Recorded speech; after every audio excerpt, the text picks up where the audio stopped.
Hey guys, Axton here again. So this time, of course, as you saw in the last episode, we're going to come back down this ladder yet again, and we opened up the shortcut to the boss. So I did miss a few things in the last video, so we'll just get this Titanite shard from the little critter. So if you do miss this one, because they do actually disappear, just go back to the bonfire, rest, and of course it respawns. Once you've killed it though, generally that's about it. So just pick up another life gem and a large leather shield.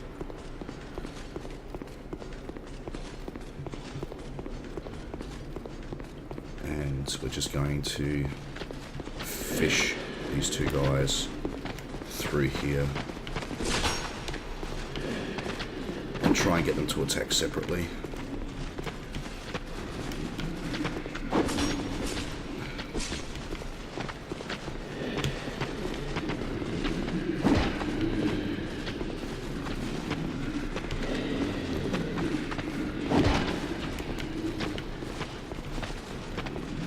So it looks like they're just going to do single swings.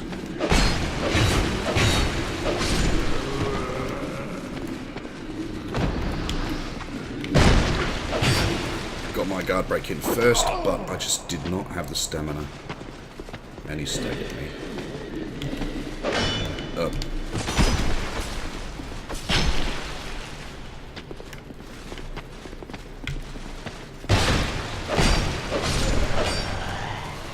That's not good for the durability.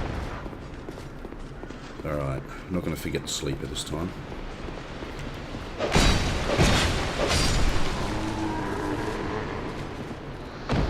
And we'll fish our guy with the sword. Hopefully our friend doesn't drop down from above like he did last time.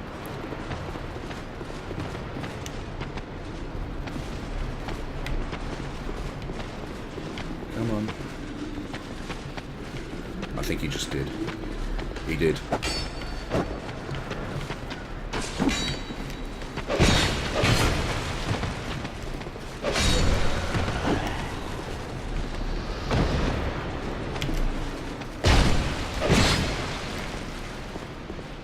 I need to keep an eye on my stamina.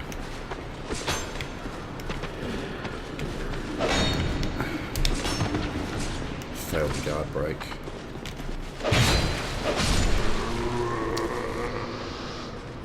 So those of you that haven't played Dark Souls, guard break is generally when you're using the control pad, you need to press forward on the control pad and press your light attack at the same time, and sometimes it's a bit tricky to get it off.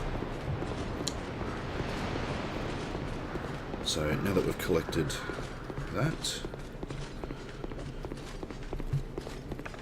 we are going to take the lift down to the boss.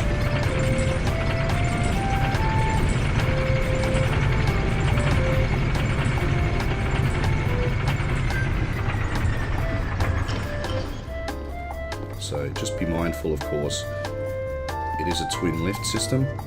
If you turn the wrong way in too much of a rush, you are going to fall and die. Much like this bloodstain may show us. No. There is an enemy down here on the left, so just beware.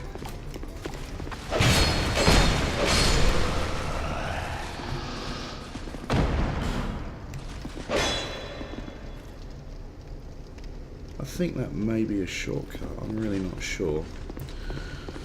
So this is the fog gate to the last giant, and we are going to engage him now.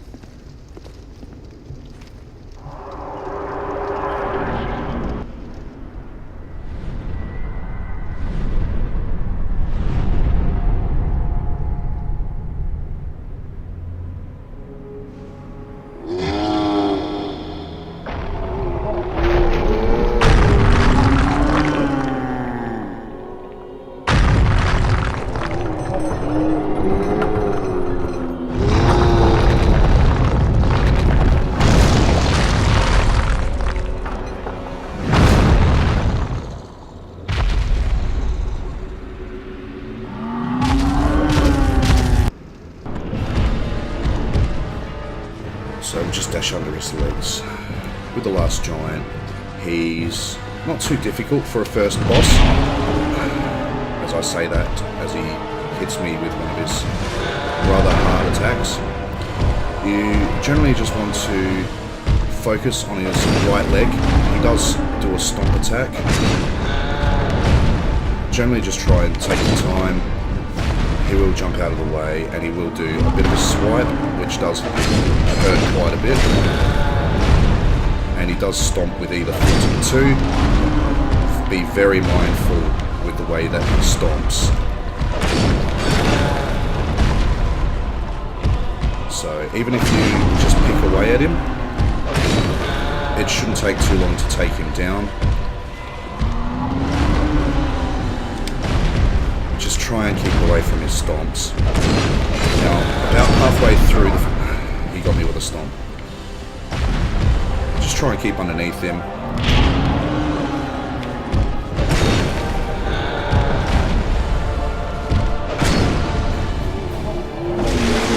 Now, halfway through the fight, he rips off his arm.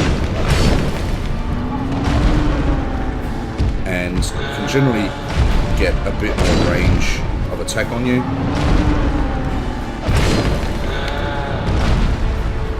But if you stay underneath him, well, that nearly hurt quite a lot. Didn't have the stamina to... Oh no. Didn't quite have the stamina there to finish him off. So, rule number 1 of Dark Souls, don't try and rush.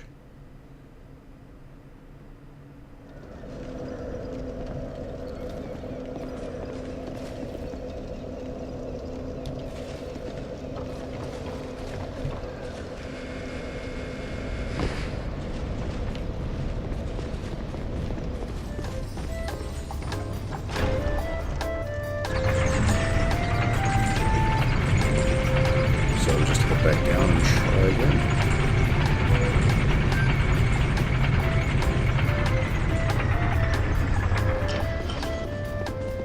And yet again, of course, be mindful of the enemy to the left. Now, you can just run straight past him and head straight for the fog door and start the engagement. But we'll just take him out to make sure.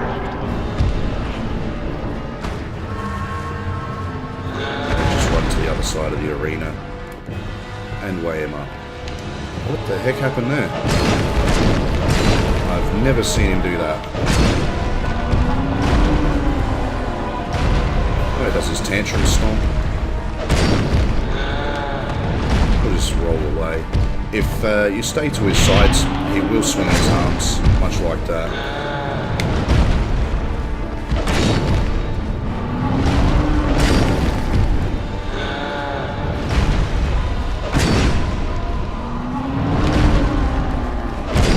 So we're just going to be a bit more careful this time.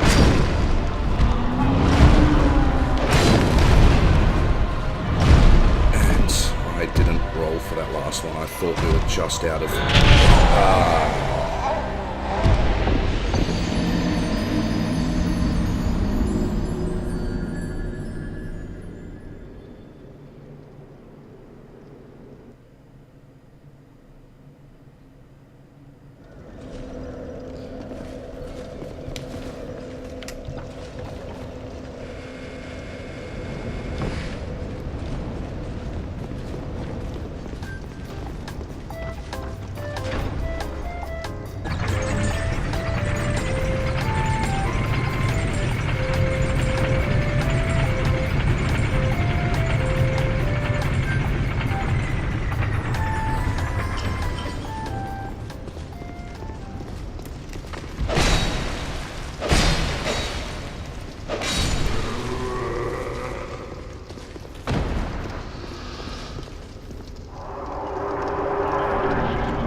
So we'll just run through, target his right leg, and get underneath it as soon as we can. Of course, try and focus on his right leg, try not to be stomped on. So the third stomp does tend to track you quite a bit more than the first time he does it. He's going for the arm sweep, so you can avoid that by staying underneath him.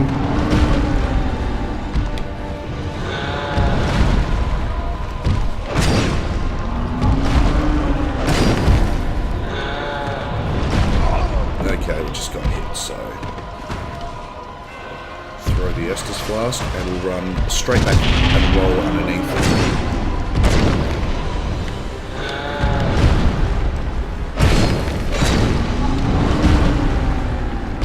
Wait for our stamina to build back up a bit more.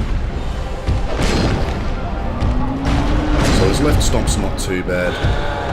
Generally it's his right stomp that you really need to be careful of, especially when he does that 3-step attack. The right one tends to track you quite a bit. Alright, we've got him down to half health, so he's ripped off his arm, and that will increase his range of attack. But if you don't get too far away from him, it's not really much to worry about. So just take it easy. If he dodges away like that, try and get underneath him as soon as you possibly can. Just avoiding those stomps, like I failed to do there. He's kind of in a location where he's quite...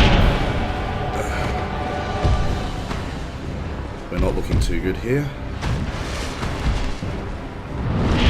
There's the sweep attack, so we'll run and get right underneath him now and finish him off.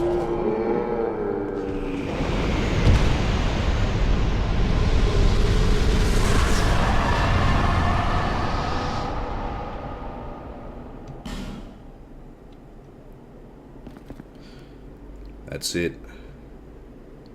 First boss down.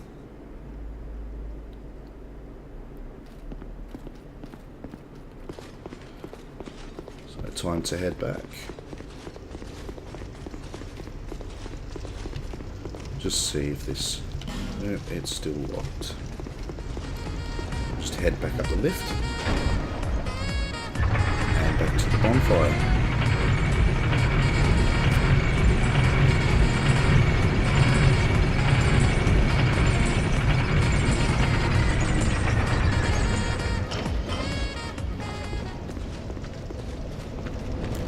Oh, where'd you come from?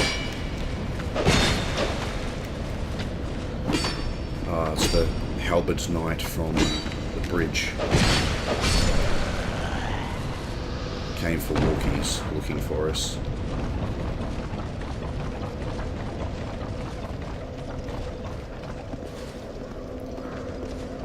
So we'll rest at the bonfire. And as we've killed the first boss, Malinchia has travelled back to Majula.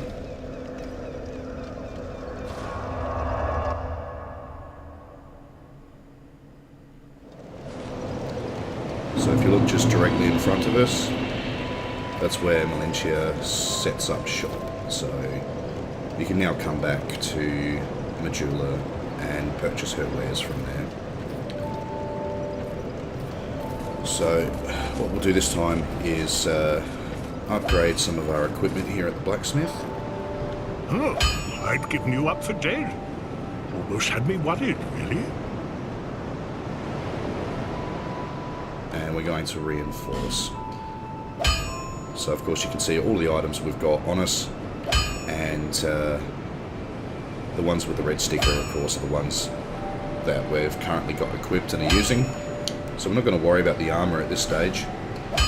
And we're going to upgrade and reinforce the fire longsword.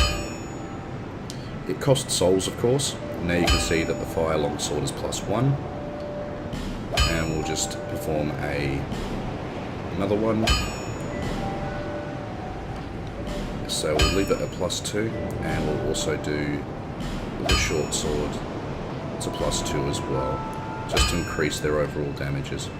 So, of course, on the right-hand side, as you see there, the short sword at +2 does about 130 physical damage. The fire longsword at +2 does 102 physical and 102 fire, So, of course, calculated up, that's 204 worth of damage if armor rating and fire resistance on the enemy is at 0. We're not going to really worry about upgrading the short bow. Generally at this point in the playthroughs that I've done so far, it's only good to pull enemies close to you, so you can pull them from a distance. If you really want to, you can upgrade some of the armor, but we're not going to use the Titanite shards for that.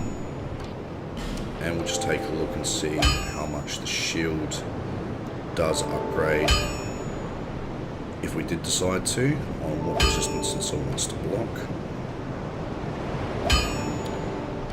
A large leather shield is quite good versus the blue wooden shield.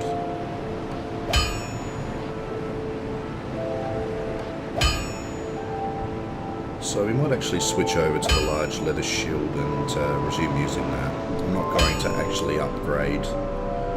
I'll be around if you make it back.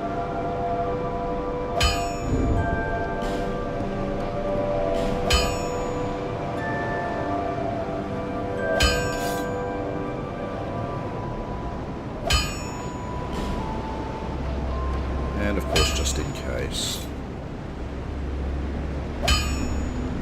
So we can switch between the shields. And time to level up a bit more. Bearer of the curse. Seek souls. Larger, more powerful souls. Seek the king. That is the only way. Lest this land swallow you whole, as it has so many others.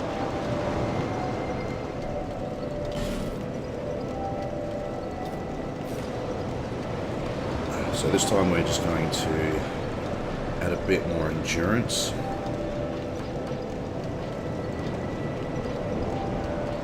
(15 strength) and well more endurance there. Like to have a lot of stamina, and strength of course calculates through to weapon damage. So we've still got about 1,000 souls left. We'll just top up our arrow supply. You again? Can't you see that I'm busy?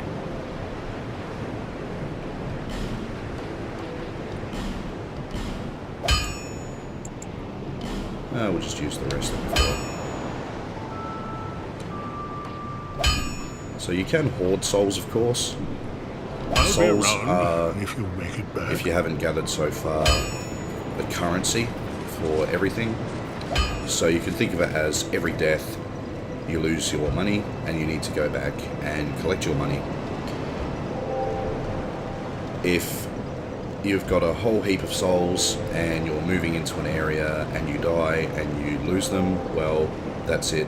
You've just pretty much done your dash with that. So, but that's the game. That's the way it works, and that's the way that it's fair. So we're just going to head back to the Cardinal Tower and we'll move up to take on the Pursuer.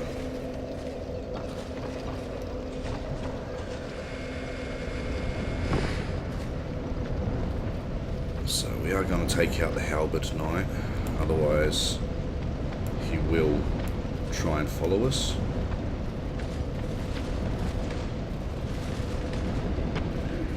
He's being a bit derpy. Come on.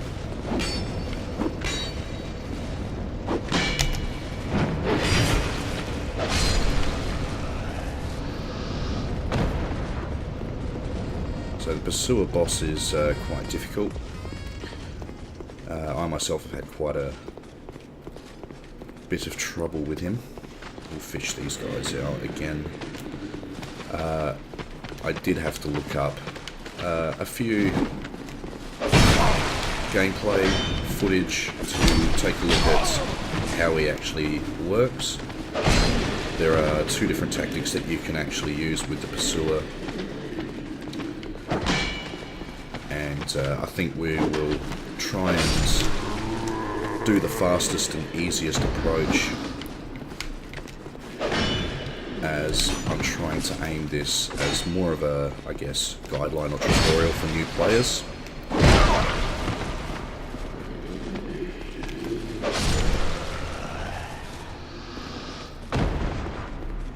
Right, so those guys are down,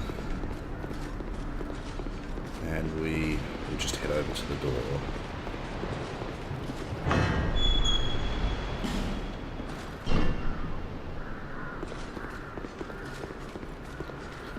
So there are a couple of guys in here. So there's a spear hollow soldier.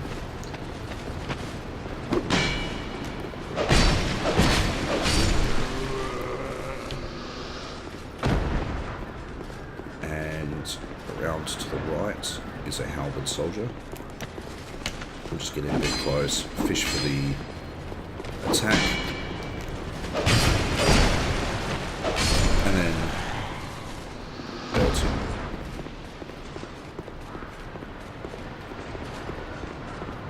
I think there was an item just down here. No, there isn't.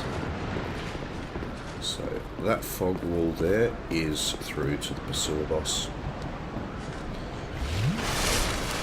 You will need to prepare yourself for this fight, as it does take quite a bit of practice, or should I say quite a bit of failing, to destroy the pursuer. If you are having a lot of trouble and you've lost too much of your life and you really do need some help with the boss fight, don't forget that you can summon people, but you can only summon them if they have their soapstone sign on the ground. So you can leave your white sign soapstone summon sign, or your small white sign soapstone if you prefer to use that one as well. Now, if you're not seeing any summon signs in this area, either there's no one on that's left their soapstone there, or you're not human. So if you just use the human effigy, it'll restore your humanity. It will also restore the cap on the health, as you can see up there.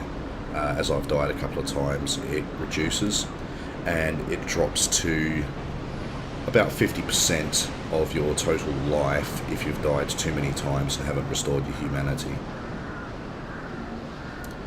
But if you summon someone in your human form and you die, you unfortunately lose the ability to summon people, as you're not human.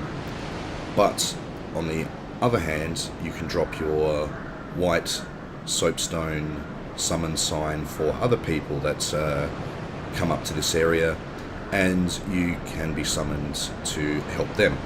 Now, if you're successful in defeating the boss with them as a white spirit, your humanity will be restored because you were successful in the fight. The only thing I'm unsure of is if it counts that you've actually finished the fight, or it doesn't.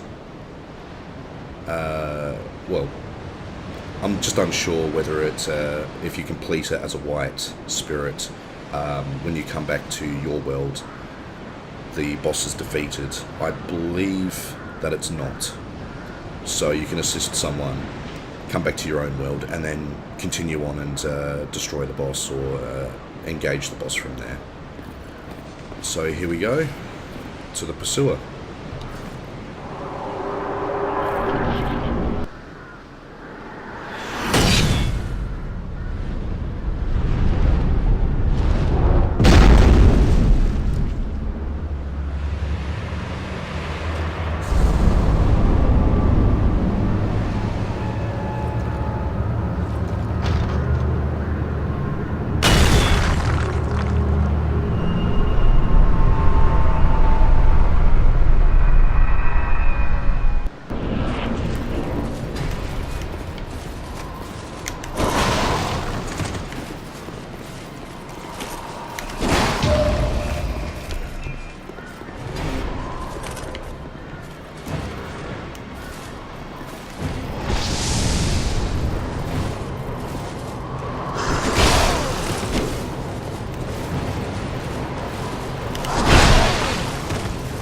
Really not doing too well here.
There we go, this makes short work of him if I can get out of the way here of his attacks. And he's down.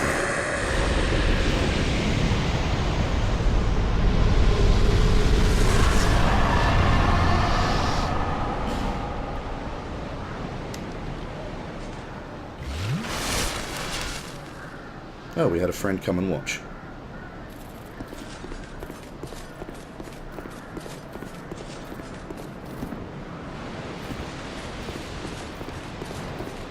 Alright, we're just going to head round, and I believe there may be an item just around behind here. No. Okay, we don't want to traverse just yet. So, if you guys are looking for a bit more sturdy armor, if you're going mainly for a strength build, as you can see by these signs down here, you can work your way down and collect the Drangleic armor set. Now, the Drangleic armor set is one of the early heavy armor sets that you can get, and I'd recommend that as a new player, give it a go. It may be a bit too heavy for your character right from the get-go. So just keep that in mind.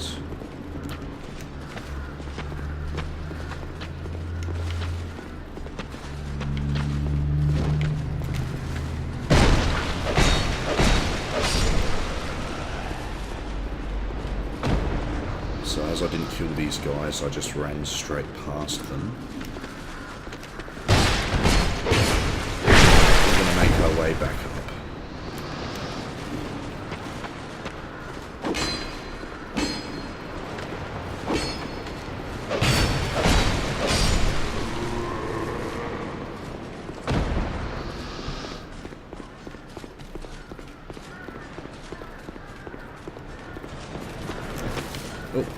There's our friend that came to see us defeat the pursuer. So some of you guys might think that, yes, using the ballista is taking the easy way out, but there's also a lot of skill involved in using the ballista, as you need to time the parry attack correctly in front of the ballista, as the ballistas cannot be turned. But if you do successfully do it as you saw, it takes 99% of the pursuer's health. So don't be complacent if you do hit him with the ballista, because he still imposes a very great threat even afterwards. So we're just going to travel to the next area and light the bonfire.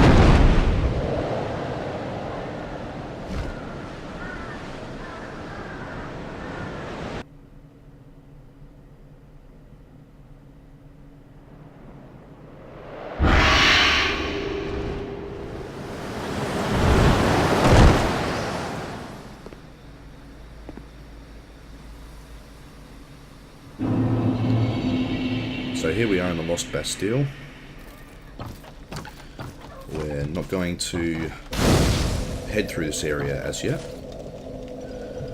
We're going to travel back to Majula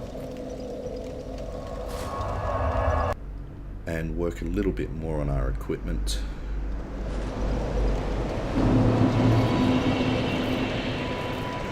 So just check if we do have any more Titanite shards.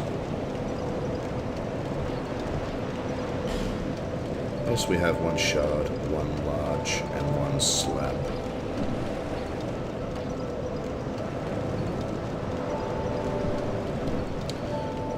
So, just going to rest the bonfire, open up the item box,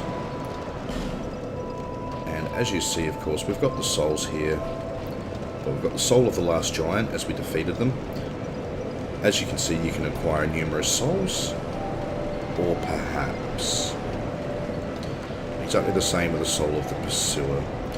Now, you can use them, if you so wish, to gain quite a lot of souls, but I'm going to be tucking them away in the item box so I don't accidentally use them, as the boss's souls can actually be traded to a NPC later on in the game, and you can forge some very special and quite powerful weapons by infusing the boss's souls into the crafting.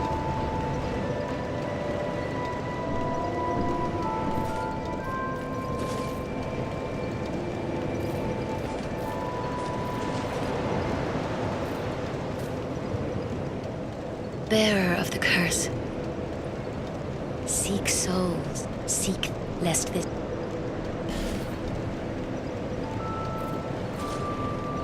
So each time you defeat a boss, generally it's best to come back and instantly level up as best as you can.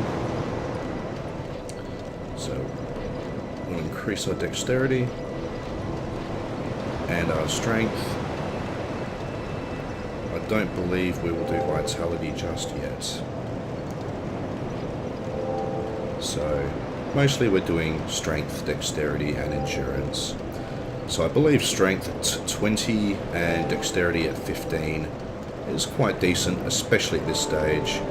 You know, we've already gone to level 32, so that's going to carry us through quite a bit. We could start putting a few points into intellect to make the elemental weapons cause a bit more damage through their upgrade path, but we'll just leave it be for the time being. We may actually do a bit of an upgrade. Let's take a quick look. I knew you'd be around soon.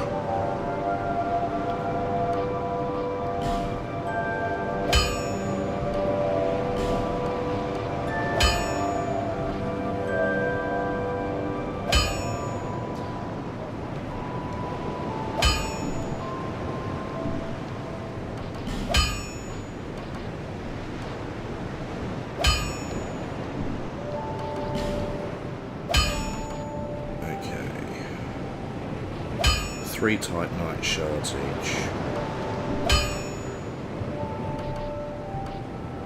I think we'll just leave it for the time being. Don't waste my time.